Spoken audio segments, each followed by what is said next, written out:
We're back in the Conner Prairie Collection's vault, and today I'm going to be talking to you about one of our key artifacts in our collection. This is our Dugout Canoe. This dates back to the early 19th century. It was believed to belong to a fur trader here in this area in Hamilton County.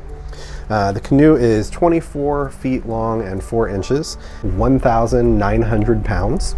And is made of tulip poplar, and the process that would have been used to create a canoe like this, you would have first had to put the tulip poplar log into the water. As you can see, this is one large log, and that would allow you to know which way it was going to float, up or down. Once that was done, you would pull the poplar out of the water, and you would use a series of small fires to basically burn your way down into the canoe and then chip that away till you got the canoe shape that you see before you here.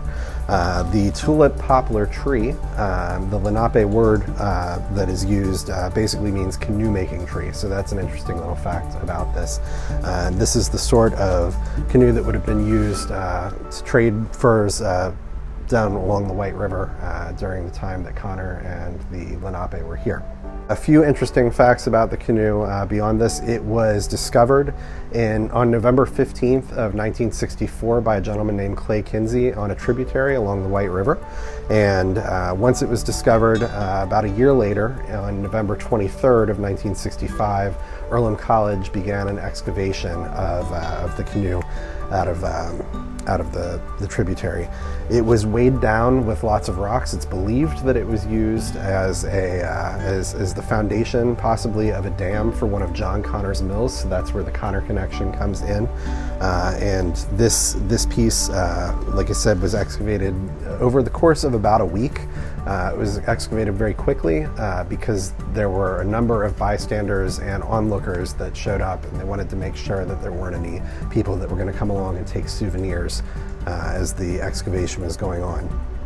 Once it was completed, it was taken to Earlham College in Richmond for some preservation work, at which point it came back to Conner Prairie at a later date and was put on display in our Welcome Center, which at the time was one of the barns that was here at Conner Prairie Farms. A little bit longer into this canoe story, it makes its way to the Indiana State Museum for a short stint, and then it comes back here into our collections vault where you see it today in 1990.